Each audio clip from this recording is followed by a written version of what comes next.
So today we're going to be taking a look at the very first scene in the very first act of Romeo and Juliet and figuring out how to read a page in a Shakespearean play.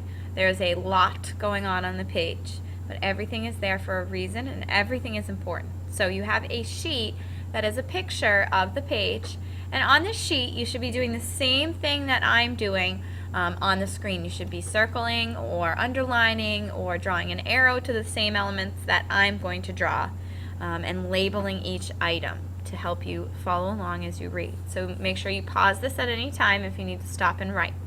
So let's take a look at the page. Okay, so this is Act 1, Scene 1 of Romeo and Juliet, and as you can see there is a lot happening on the page. So let's look at the first thing. On the left hand side of the script there are what we call side notes. And the purpose of side notes is to give translations and explain difficult language. There is a lot of slang that's used. That was slang back in the 1500s, just like we have words that are slang words now that probably in 20 years nobody would understand. So we have that cleared up for us there. Okay. We also have translations of expressions that were commonly used back then, puns, etc. So those are the side notes. Right underneath at the top of the side notes there is a summary of the scene. So every single scene is summarized for you from the get-go. So before you even read it, you know what happens in each scene. Okay? Here there is a number, and the numbers that are next to all of the side notes tell us that this word appears in line 1 of the play. Okay, so right after the number, whatever is written appears in line 1 of the play. Okay, those are what those numbers mean there.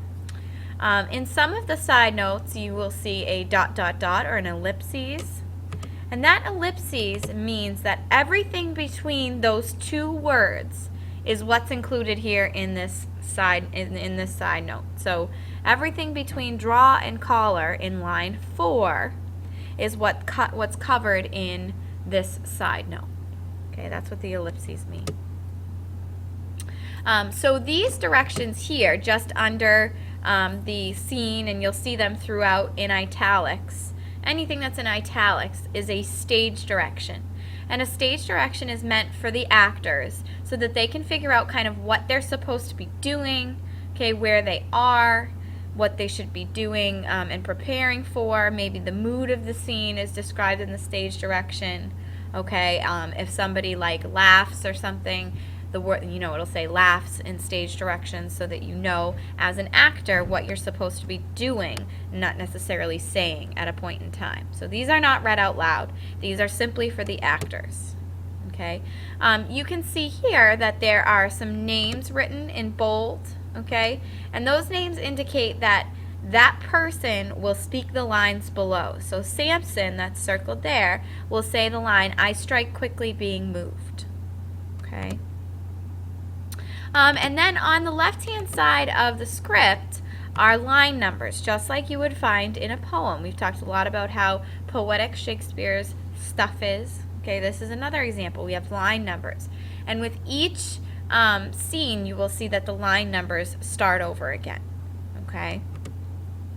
So, the way that we cite lines in a play, okay, it's a little bit different than we cite poetry.